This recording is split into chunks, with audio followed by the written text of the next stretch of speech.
Bismillahirrahmanirrahim. Assalamualaikum warahmatullahi wabarakatuh. Alhamdulillah wassalatu wassalamu ala Rasulillah wa ala alihi wa sahbihi wa mawalah wa la hawla wa la quwata illa billahi wa ba'du. Kita lanjutkan kajian kita, masih membahas tafsir dari surah Al-Baqarah, dan kita masuk pada ayat keempat dari surah Al-Baqarah. A'udzubillahi minasyaitonirrajim. Bismillahirrahmanirrahim. وَالَّذِينَ يُؤْمِنُونَ بِمَا أُنْزِلَ إِلَيْكَ وَمَا أُنْزِلَ مِنْ قَبْلِكَ وَبِالْآخِرَةِ هُمْ يُوقِنُونَ أُولَئِكَ عَلَى هُدًى مِنْ رَبِّهِمْ وَأُولَئِكَ هُمُ الْمُفْلِحُونَ. Di antara ciri-ciri orang yang bertakwa adalah orang-orang yang mereka beriman dengan apa yang diturunkan kepadamu dan apa yang diturunkan kepada nabi-nabi sebelum, dan dengan perkara akhirat mereka sangat yakin. Mereka itulah orang-orang yang di atas petunjuk dari Rabb mereka, dan mereka itulah orang-orang yang beruntung. Baik. Di dalam ayat ini Allah Subhanahu wa taala menerangkan kepada kita tentang ciri-ciri orang-orang yang bertakwa kepada Allah Azza wa Jalla. Antaranya adalah beriman dengan semua kitab yang Allah Subhanahu wa taala turunkan kepada para nabi. Ini kita akan bahas tentang kitab-kitab langit. Bagaimana sejarah turunnya kitab-kitab langit? Ada berapa kitab-kitab langit yang diturunkan ke bumi, dan nabi-nabi siapa saja yang mendapatkan kitab-kitab ini? Apakah masih berlaku kitab-kitab sebelum Nabi SAW yang turun ke bumi, ataukah Al-Quran sudah memansuhnya? Bagaimana pula kemudian hukum membaca kitab-kitab terdahulu seperti Taurat, Zabur, dan Injil, dan perkara yang lain? Ini seputar yang kita akan jelaskan di malam hari ini. Ma'asyiral muslimin yang dimuliakan Allah Subhanahu wa taala, beriman dengan kitab-kitab adalah satu di antara rukun iman. Sebagaimana ma'ruf ketika Jibril bertanya kepada Nabi SAW, apa itu iman? Maka Nabi SAW menjawab, salah satunya adalah beriman dengan kitab-kitab. Bahkan disyaratkan di dalam Al-Quranul Karim,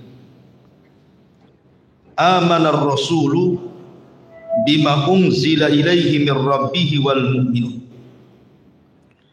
kullun amana billahi wa malaikatihi wa kutubihi wa rusulihi la nufarriqu baina ahadin min rusuli. Rasul telah beriman dengan apa yang diturunkan kepadanya dari Rabbnya. Begitu juga orang-orang yang beriman. Semua beriman dengan Allah, dengan malaikat-malaikat Allah, dengan kitab-kitab Allah, dengan rasul-rasul Allah.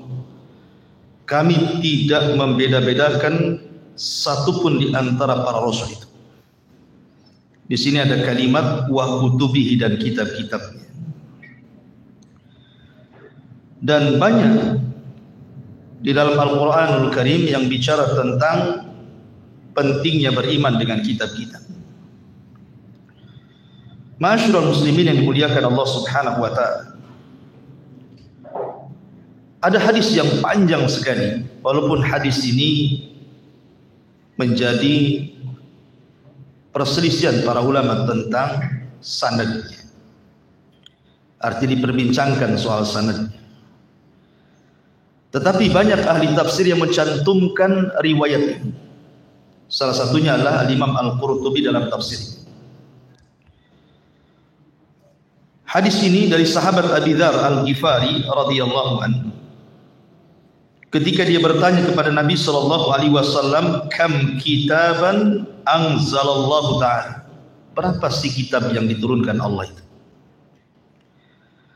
Maka Nabi SAW mengatakan, mi'atu kitabin wa arba'atu kutubi. Semua yang diturunkan Allah itu 4 dalam bentuk kitab dan 100 dalam bentuk lembaran. Jadi semuanya 104 kitab. Lah yang 100 ini ma'ruf disebut dengan suhuf. Suhuf itu artinya lembaran-lembaran. Adapun yang 4 ini disebut kitab. Dimulai daripada Taurat, kitab Taurat. Kemudian Zabur, kitab Zabur. Kemudian Injil, kitab Injil, dan Al-Quran, kitab Al-Quran. Kemudian dijelaskan di sini, anzala ala syith 50 sahifatan wa anzala ala Idris 30 sahifatan wa anzala ala Ibrahim 10 sahaif wa anzala ala Musa qabla Taurati 10 sahaif wa anzala at-Taurata wal Injila wal Zabura wal Furqana. Dari 100 kitab itu Allah Subhanahu wa ta'ala bagi menjadi 4. Yang 50 lembar itu diberikan kepada Nabi Allah Syith. Dan Nabi Allah Syith itu adalah Nabi yang disebut dengan hibatullah, pemberian Allah kepada Adam karena kematian Habil yang dibunuh oleh Qabil. Maka diganti dengan Syith. Dan dia Nabi kedua setelah Adam. Nabi Syith inilah yang mendapatkan 50 lembar suhuf.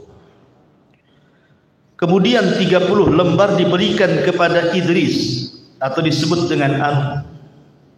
Dia adalah Idris, ma'ruf Nabi ketiga setelah Adam. Kemudian Syith, kemudian Idris. Diberikan 30 lembar. Berarti semuanya sudah 80 lembar. Kemudian yang 10 diberikan kepada Ibrahim. Kemudian yang 10-nya lagi diberikan kepada Musa selain Taurat. Jadi semuanya 100. Makanya Allah Subhanahu wa taala menyebutnya dalam surah Al-A'la yang sering dibaca setiap Jumat, inna hadza la fi suhufil ula, suhufi Ibrahim wa Musa. Sesungguhnya Al-Qur'an ini terdapat suhuf-suhuf para nabi terdahulu. Di antaranya adalah suhufnya Ibrahim dan juga suhufnya Musa alaihi salam. Adapun kemudian Taurat diturunkan kepada Musa, kemudian Zabur diturunkan kepada Nabi Allah Daud, dan Injil diturunkan kepada Isa. Kemudian yang terakhir Al-Furqan atau Al-Quran diturunkan kepada Rasul kita Muhammad sallallahu alaihi wasallam. Ini sejarah turunnya kitab-kitab langit. Kita rinci. Ma'asyiral muslimin yang dimuliakan Allah Subhanahu wa taala. Kalau disebut suhuf, maka biasanya identik dengan suhuf Ibrahim. Karena suhufnya Musa itu menjadi polemik para ulama. Apa yang dimaksud suhuf itu adalah Taurat itu sendiri, ataukah yang dimaksud suhuf itu adalah lembaran tersendiri yang bukan Taurat? Tetapi kalau suhuf Ibrahim adalah suhuf yang memang Allah Subhanahu wa taala turunkan kepada Ibrahim untuk modal dakwah beliau menghadapi Namrud dan menyebarkan tauhid, mulai daripada Irak, kemudian hijrah ke Palestina, kemudian hijrah ke Mesir, kemudian balik lagi ke Palestina, sampai kemudian hijrah di Jaziratul Arab. Maka dengan suhuf inilah Ibrahim menyebarkan dakwah.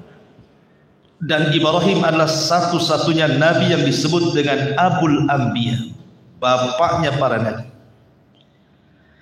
Karena setelah Nabi Allah Ibrahim diutus, maka seluruh para nabi yang jumlahnya dalam hadis Abi Dzar Al-Ghifari radhiyallahu anhu ketika bertanya kepada Rasul berapa jumlah para nabi dan rasul, kata Nabi SAW, jumlah nabi itu 124.000.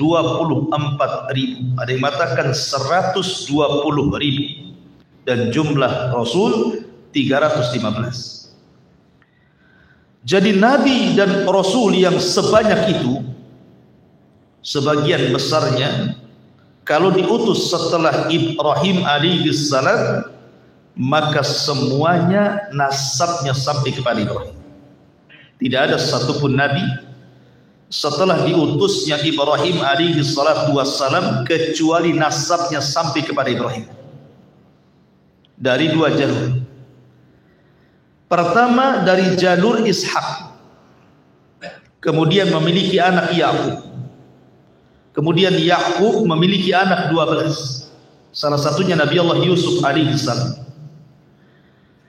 Maka dari 12 putra Yakub ini disebut Bani Israel, karena Israel nisbat kepada Yakub sendiri. Yakub itu namanya Israel, sehingga turunan dari 12 putranya disebut Bani Israel. Maka dari turunan Yakub ini lahir ribuan para nabi yang disebut dengan Anbiya'u Bani Israel, nabi-nabi Bani Israel. Adapun dari jalur kedua dari Ismail alaihi salam, tidak ada yang jadi nabi setelahnya. Tetapi ada satu nabi yang merupakan keturunan Ismail justru menjadi penutup para nabi dan rasul. Dialah Rasul kita Muhammad sallallahu alaihi wasallam. Nah, Ibrahim alaihi salatu wassalam diberikan suhuf. Dan suhuf Ibrahim alaihi salatu wassalam dijelaskan oleh Al-Imam Al-Qurtubi rahimahullahu ta'ala bahwa suhuf Ibrahim adalah kitab yang diberikan kepada Nabi Allah Ibrahim dari kitab-kitab langit, di mana isi daripada suhuf itu sendiri adalah tauhid, bagaimana cara menyembah Allah Subhanahu wa ta'ala, Dan Ibrahim inilah dikenal dakwahnya seputar tauhid, maka disebut juga Abu Tauhid, bapaknya tauhid. Itulah Ibrahim alaihi salatu wassalam. Kemudian kitab yang kedua disebut dengan Taurat. Taurat ini sejarahnya ma'ruf. Ketika Nabi Allah Musa alaihi salatu wassalam membawa Bani Israel dari Mesir untuk diselamatkan dari perbudakan Fir'aun. Kemudian setelah diselamatkan dan diseberangkan di sebuah lautan dan mereka menyaksikan bagaimana Fir'aun ditenggelamkan, maka kemudian Musa pun melanjutkan perjalanan bersama Bani Israel. Banyak peristiwa dan kejadian selama perjalanan. Akhirnya ketika sampai di sebuah tempat di perbatasan Ariha dan akan masuk ke Baitul Maqdis, maka Ariha ketika itu dikuasai oleh turunan kaum Ad. Kaum Ad itu besar-besar, sehingga kemudian Bani Israel takut diajak perang. Sementara syarat membebaskan Baitul Maqdis itu harus melewati Ariha. Maka Musa alaihi salatu wassalam kemudian mengajak berjihad dan dijanjikan kemenangan. Tetapi Bani Israel itu kaum yang pengecut. Mereka tetap tidak berani dan lancang kepada Musa serta mengatakan, "Idhhab anta wa rabbuka faqatila inna hahuna qa'idin." Kalau engkau tetap ngajak perang dengan orang-orang Ariha, wahai Musa, berangkat sendiri, ajak Tuhanmu sana berperang berdua, kami duduk-duduk di sini. Ini kan lancang kepada nabinya. Sebab ucapan inilah akhirnya kemudian Allah Subhanahu wa taala mengadab Bani Israel. Dengan cara apa? Tidak bisa keluar dari negeri itu yang disebut dengan Ardut Tih. Mereka tidak bisa keluar berapa tahun? Arba'una sanata, 40 tahun tidak bisa keluar dari negeri itu. Bayangkan negeri itu padang pasir, perbukitan, tidak ada pohon, tidak ada tanaman, tidak ada makanan, tidak ada minuman, tidak ada yang memayungi kepala mereka dari matahari. Mereka diadab seperti itu, dan mereka tidak bisa keluar dari situ. Makanya disebut dengan negeri linglung. Tih itu artinya linglung, tidak bisa keluar. Kemana mereka berjalan, balik lagi ke situ. Dari sinilah kemudian banyak peristiwa dan kejadian, di antaranya mereka meminta kepada Nabi Musa alaihi salatu wasalam untuk diturunkan makanan dari langit. Maka kemudian diturunkanlah makanan yang bernama berupa daging burung, kemudian berupa madu. Jadi makanan langsung disediakan dari langit yang disebut dengan manna dan salwa. Itulah makanan mereka sehari-hari. Kemudian mereka pun meminta untuk dinaungi. Maka Allah Subhanahu wa taala kabulkan permintaan mereka lewat Musa, maka kemudian dikirimlah awan yang menaungi mereka sehingga tidak tersengat matahari langsung. Tetapi kemudian di negeri ini banyak yang kufur. Lah karena Musa alaihi salatu wassalam tidak bisa keluar dari negeri itu. Sementara Musa alaihi salatu wassalam harus mengatur Bani Israel, maka dia berdoa kepada Allah Subhanahu wa taala untuk diberikan undang-undang. Untuk mengatur sebuah negeri harus ada undang-undang. Maka Allah Subhanahu wa taala memerintahkan Musa untuk datang ke Bukit Tur atau Bukit Saidah untuk diberikan undang-undang berupa Taurat. Maka Musa alaihi salatu wassalam pun kemudian datang ke bukit yang dimaksud oleh Allah Subhanahu wa taala Saina itu. Dan ini disebutkan di dalam Al-Qur'an, "Walamma jaa Musa limiqatina wa kallamahu rabbuhu qala rabbi arini anzur ilaika qala lan tarani walakin dur ilal jabali fa in istaqarra makanah fa sawfa tarani falamma tajalla rabbuhu lil jabali ja'alahu dakka wa khara Musa sa'iqa falamma afaqa qala subhana tubtu ilaika wa ana awwalul mu'minin.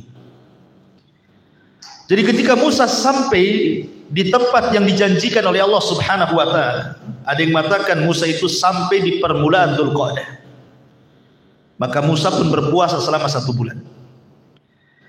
Kemudian ketika habis bulan Dzulqa'dah, pada hari ke-30, Musa merasa dia akan berbincang dengan Allah.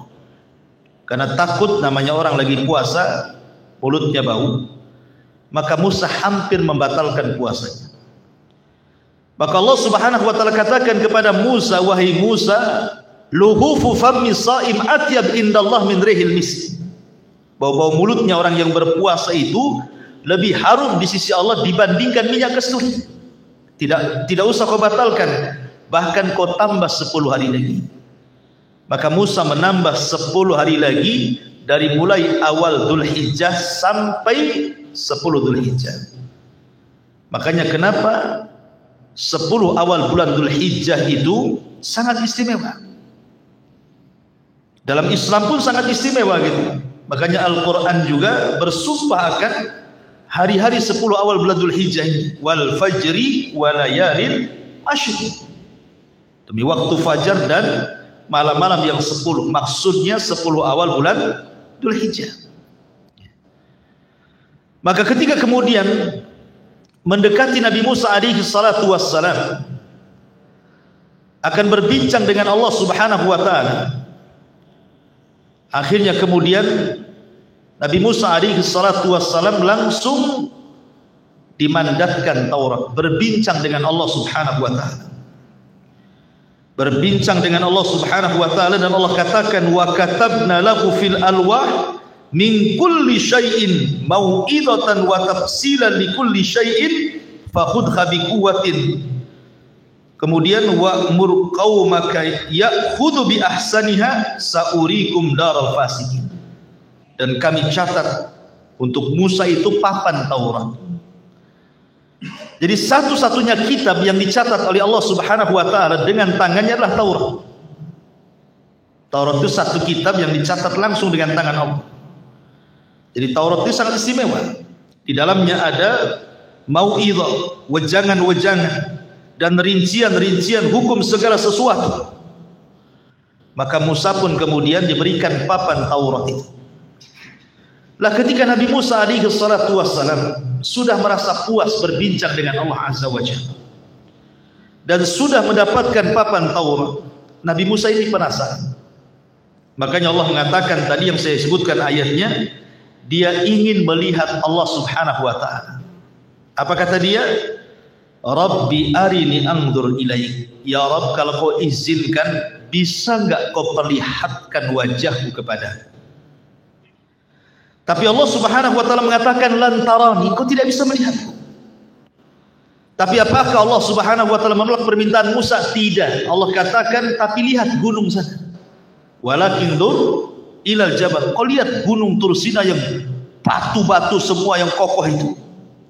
Fa in istaqarra makana. Kalau gunung itu tidak hancur ketika aku menampakkan kepada dia, fasaufa tarani, aku akan melihat. Ketika betul-betul falamma tajalla rabbuhu lil jabal, Allah tampakkan dirinya kepada gunung, apa yang terjadi? Ja'alahu dakka, gunung itu tiba-tiba hancur berkeping-keping. Kemudian Musa pingsan. Setelah dia terbangun, dia mengatakan subhanak, maha suci engkau ya Rabb, tubtu ilaika, aku tobat kepadamu, wa ana awwalul mu'min, dan saya orang yang pertama kali beriman kepada.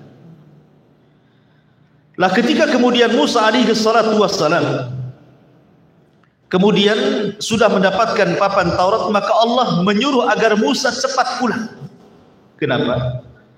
Karena ada peristiwa besar di tengah-tengah Bani Israel, di mana selama 40 malam Nabi Musa meninggalkan Bani Israel dan diserahkan kepada Harun. Rupanya di tengah-tengah Bani Israel ada seorang munafik yang ma'ruf namanya Samiri. Samiri ini menciptakan patung anak sapi dari emas. Karena Samiri ini dalam kisah Israiliyat ketika bayi dia diasuh oleh Jibril. Karena sama-sama ketika kelahirannya, ketika Fir'aun membantai bayi-bayi Bani Israel. Sama Nabi Musa dengan Samiri juga namanya Musa. Dua-duanya Musa namanya. Samiri juga namanya Musa. Nabi Musa namanya Musa juga. Sama-sama Musa. Cuman yang satu Musa dirawat Fir'aun. Itulah Nabi Musa. Yang satu pula Musa dirawat Jibril dalam gua. Jadi ibunya Samiri karena takut ketahuan, akhirnya diletakkan bayi itu dalam gua. Kemudian datang Jibril dan merawat. Sehingga ada kedekatan antara Samiri dengan Jibril sebenarnya. Itu kan kisah Israiliyat. Tidak ada dalam ajaran kita. Ini kisahnya ahli kitab. Lah ketika kemudian Nabi Musa alaihi salatu wassalam menyeberangi lautan, Samiri ini di belakang Nabi Musa. Dia melihat kok Musa diperintah oleh seseorang, karena Jibril itu kemudian menjelma sebagai orang yang indah, sedang memerintah Musa. Ini Samiri paham, ini jangan-jangan Jibril. Makanya dia perhatikan langkah kuda Jibril. Setiap kudanya menginjak tanah, diambil tanahnya. Tanah itulah yang kemudian disiramkan kepada patung anak sapi yang dibentuk dari emas, tiba-tiba mengeluarkan suara. Lah sebab itulah kemudian Bani Israel disesatkan Samiri. Sebagian besar mereka menyembah patung anak sapi. Dan Samiri mengatakan kepada Bani Israel, lihat Musa itu jauh-jauh mencari Tuhannya ke Bukit Tursina, padahal Tuhannya ada di sini. Maksudnya patung anak sapi. Akhirnya kemudian sebagian besar Bani Israel murtad menyembah patung anak sapi selama 40 hari. Makanya orang-orang Yahudi ketika ditanya oleh Nabi SAW, siapa di antara kalian, siapa ahlun nar, siapa yang akan menghuni neraka? Maka orang Yahudi mengatakan kami, tetapi kami akan diam di neraka beberapa hari saja. Setelah itu kalian gantinya. Maksudnya beberapa hari, maksudnya 40 hari saja, karena kesalahan kami saat Musa meninggalkan Bani Israel dan kami, moyang kami menyembah patung anak sapi selama 40 hari.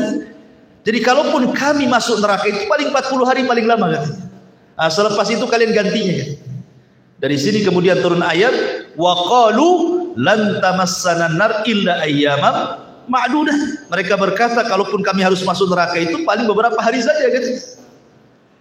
Maka Rasul mengatakan tidak, kami la nukhlifukum abada, tidak mungkin kami gantikan kalian di neraka kata Nabi. Kalian saja selama-lamanya di situ. Ma'asyiral muslimin yang dimuliakan Allah Azza wa Jalla. Maka kemudian Musa pun setelah melihat Bani Israel yang betul-betul murtad, maka Musa kemudian marah kepada Harun. Dijambaknya janggut Harun dan kepalanya, seolah-olah menyalahkan Harun, tapi Harun memberikan alasan bahwa dia tidak sekuat Musa. Dia orang lembut, bahkan Bani Israel mengancam untuk membunuhnya sehingga tidak bisa apa-apa. Tetapi kemudian Musa memanggil Samiri, kemudian ditanya, kenapa penyebabnya kau menyesatkan Bani Israel? Kata Samiri, hawa nafsu yang memerintahkan. Enak saja dia ngomong. Akhirnya kemudian Musa mengusir Samiri dan mengutuknya bahwa tidak ada orang yang akan mendekati dia, satupun manusia, dan dia pun tidak mungkin mendekati manusia. Dia akan hidup sendirian. Diusir dari Bani Israel. Sehingga kemudian ada polemik tentang siapa Samiri. Ada yang mengatakan Samiri adalah Dajjal yang akan keluar di akhir zaman. Karena tidak dijelaskan kematiannya. Akan tetapi pendapat ini ditolak oleh para ulama bahwa Samiri ya Samiri. Sebagaimana di zaman Rasul ada namanya Ibnu Sayyad, ya Ibnu Sayyad. Dajjal ya Dajjal. Itu tiga orang yang berbeda. Ma'asyiral muslimin yang dimuliakan Allah Azza wa Jalla. Maka ketika kemudian Musa membawa papan Taurat, Bani Israel ini, mereka sudah musyrik sebagian mereka. Maka Musa marah dan mengatakan, aku jauh-jauh ke Bukit Tursina membawa undang-undang bagi kalian, sementara kalian kemudian kufur. Sekarang kita buat perjanjian, kalian siap mengamalkan Taurat atau tidak? Kemudian mereka mengatakan, lihat, Kalau cocok kami amalkan, kalau tidak cocok ya kami tidak. Marah Musa. Maka kemudian Allah Subhanahu wa taala mengangkat bukit Tur di atas kepala mereka karena doanya Nabi Musa. Kemudian Musa mengatakan, lihat bukit di atas kepala kalian. Mau kusuruh Allah timpakan bukit di atas kepala atau kalian mengikuti Taurat? Akhirnya mereka pun ketakutan, bertobat akhirnya, dan tobatnya adalah saling membunuh sesama mereka. Faqtulu anfusakum, bunuhlah diri-diri kalian. Itu lebih baik bagi kalian. Kenapa? Sekarang kalian ditimpa bukit, mati juga. Kalian saling bunuh-bunuhan, mati juga. Tapi mati bunuh-bunuhan lebih baik dibandingkan ketimpa bukit. Kenapa? Kalau ketimpa bukit, mati kalian kena azab. Tapi kalau bunuh-bunuhan, mati kalian karena taubat. Maka itu lebih baik bagi kalian. Ya. Disitulah sejarah Taurat turun. Ini Taurat. Kemudian yang ketiga, setelah Suhuf, kemudian Taurat, kemudian Zabur. Zabur ini adalah kitab yang diturunkan kepada Nabi Allah Dawud alaihi salatu wassalam. Allah Subhanahu wa taala berfirman, wa ataina Dawud Zabur. Dan kami berikan kepada Nabi Allah Dawud kitab Zabur. Lah kitab Zabur ini dia berbeda dengan Quran, berbeda dengan Injil, berbeda dengan Taurat karena tidak ada hukum-hukum di dalamnya. Kata Imam Qurtubi, dalam kitab Zabur ini tidak dijelaskan halal haram, tidak dijelaskan perintah atau larangan. Di dalam kitab Zabur ini hanya dijelaskan tentang hikam, hikmah, kebijaksanaan, wal mawaid, wejangan, war raqaiq, hal-hal yang bisa menggugah hati, membuat nangis orang. Jadi Zabur itu murni kitab-kitab yang bisa melembutkan hati saja. Dia tidak seperti kitab-kitab seperti yang lainnya, ada solatnya, ada zakatnya, ada hukum-hukum begitu ibadah ya. Zabur tidak ada. Zabur itu murni bicara tentang hikam, al-mawaid dan raqaiq. Bicara tentang masalah kebijaksanaan, kemudian wejangan, kemudian hal-hal yang bisa melembutkan hati. Itulah isi Zabur. Karena Zabur sendiri tidak tebal. Zabur itu sangat tipis sekali. Bahkan dijelaskan oleh Imam Al-Qurtubi rahimahullahu taala, Az-Zabur kitabu Dawud wa kana mi'atun wa khamsina suratan. Kata Imam Qurtubi, Zabur itu kitab yang diturunkan kepada Dawud, isinya hanya 150 surat saja. Hanya 150 lembar saja, kecil. Dan bentuknya taronum. Bentuknya hanya taronum saja. Ma'asyiral muslimin yang dimuliakan Allah Azza wa Jalla. Bisa matikan asli ya. Agak perut ini agak enak lah. Bisa matikan yang ini. Matikan.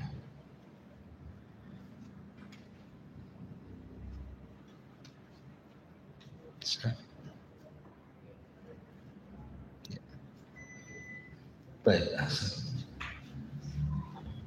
Baik, jazakallahu. Jadi saya ulangi, kitab Zabur ini berbeda dengan kitab-kitab yang lain. Dia tipis dan bentuknya taronum. Nabi Allah Dawud alaihi salatu wassalam ini, Allah Subhanahu wa taala berikan suara sangat indah sekali. Dan dia bisa membaca Zabur itu dengan 70 suara. Di mana suara satu dengan suara berikutnya itu lebih indah. Jadi kalau Nabi Daud umpamanya membaca dengan suara yang pertama sudah indah, kemudian dia ganti suaranya lagi, lebih indah lagi, kemudian ganti lagi suaranya, lebih indah lagi, kemudian diganti lagi suara, lebih indah lagi. Jadi dia punya 70 suara ketika taronum dengan Zabur itu. Saking indahnya Zabur ini dibacakan oleh Nabi Allah Daud alaihi salatu wassalam, sampai-sampai Allah Subhanahu wa taala menjelaskan di dalam surah Saba ayat 10. Wa laqad ataina Dawuda minna fadla. Ya jibala awwibi ma'ahu wat-tayra wa alanna lahul hadid. Dan sungguh kami berikan kepada Daud dari kami fadla, keutamaan yang sangat banyak. Salah satu keutamaan yang diberikan Allah kepada Daud adalah suara yang sangat indah. Saking indahnya, kalau Daud itu baca Zabur, itu burung-burung dari mana-mana datang, entah berapa jumlahnya, macam-macam burung. Dari kutilang sampai burung hantu, semua burung ada. Lah burung ini ikut berkicau. Saking khusyuknya, saking senangnya mereka berkicau mengikuti taranumnya Daud kepada Zabur, sampai di antara burung itu saking khusyuknya lupa minum, lupa makan, sehingga sebagian burung itu ada yang jatuh mati. Saking indahnya. Jadi kalau Daud membaca itu dari mana-mana burung datang. Jadi saking khusyuknya ada yang mati burung itu. Kalau kita baca burungnya pergi belah. Masyarul muslimin yang dimuliakan Allah Azza wa Jalla. Lah ketika kemudian burung-burung itu berkicau mengikuti taranumnya, Zaburnya Daud, gunung-gunung cemburu. Masa burung-burung diizinkan untuk ikut berkicau bersama taranumnya Zabur, kami tidak diikut sertakan. Akhirnya Allah izinkan gunung untuk ikut taranum. Maka akhirnya setelah Allah izinkan gunung untuk taranum, apa yang terjadi? Taulah suara gunung dengan suara burung kan beda. Suara gunung ya meledak-meleduk. Jadi sudah Daud ini baca Zabur, sudah kicauan burung dengan berbagai macam suara, tiba-tiba kemudian suara gunung meledak-meleduk gak jelas gitu ya. Jadi Daud ini akhirnya mengeluh dan mengatakan, ya Allah, bagaimana engkau bisa mendengar suara sementara suara burung lebih keras dan suara gunung lebih keras lagi? Maka Allah Subhanahu wa taala kirimkan Jibril agar Daud dibawa ke dasar bumi. Dibawalah Daud ke dasar bumi. Sampai di dasar bumi, kemudian Jibril mengambil satu batu, kemudian membukanya. Rupanya dalam batu itu ada dud, ada ulat. Kemudian kata Jibril, kau dengarkan, dekatkan telingamu. Tiba-tiba Daud mendengar tasbihnya ulat dalam dasar bumi itu. Kata Jibril, kalau ulat di dasar bumi, Allah bisa mendengar. Apalagi engkau yang ada di atas bumi. Biarkanlah gunung-gunung, burung-burung berkicau bersama, biarkan saja. Maka sejak itu Daud tidak komplain lagi, dan dia terus membaca dan taranum kepada Zabur sampai beliau wafat. Masyarul muslimin yang dimuliakan Allah Azza wa Jalla. Makanya Nabi SAW ketika mendengar baca Qur'annya Abi Musa al-Ash'ari radhiyallahu anhu, saking indahnya sampai-sampai Rasul mengatakan, ya Aba Musa, la sautuka kamizmar min mazamiri ali Daud. Wahai Aba Musa, suaramu ketika membaca Quran itu persis seperti Daud membaca Zabur, saking indahnya. Rasul pun memuji Nabi Daud kan, karena indah suaranya. Tapi sekali lagi bahwa Zabur itu hanya kitab hikmah, mawaid, raqaib. Dia tidak bicara tentang perintah, larangan, halal, haram, tidak ada di sana. Ya, dia kitab tipis saja. Ma'asyiral muslimin yang dimuliakan Allah Azza wa Jalla, itu sekilas tentang Zabur. Dan Nabi Allah Daud sendiri memang dikisahkan di dalam sebuah yang sahih ketika Nabi SAW mengkisahkan tentang Nabi Allah Adam alaihi salatu wassalam. Jadi ketika Adam diciptakan, kemudian diperlihatkan umatnya. Rupanya ada satu umatnya itu yang bercahaya di dahinya. Adam pun takjub, itu siapa? Akhirnya kemudian Jibril mengatakan, Allah mengatakan itu umat Daud. Berapa usianya? 60 tahun. Kalau begitu, genapkan 100 tahun, ambil dari usia. Adam diberikan usia 1000 tahun. Ketika usianya sudah 960 tahun, malaikat maut datang untuk mencabut nyawanya. Kemudian Adam lupa kalau 40 usianya sudah diberikan kepada Daud. Ya, dan dia tidak mau dicabut. Diingatkan bahwa usiamu sudah diberikan kepada Daud, dia menyanggah. Dari sejak itulah maka manusia disebut insan. Insan itu diambil dari nasya, artinya lupa. Karena Adam pernah lupa maka turunannya menjadi lupa. Masyarul muslimin yang dimuliakan Allah Azza wa Jalla. Karena membuang hajat sebenarnya ini. Kayaknya kita berhenti dulu sampai di sini. Atau kita lanjut karena ini dulu ya. Perut sakit kan ya. Nanti kita lanjutkan aja.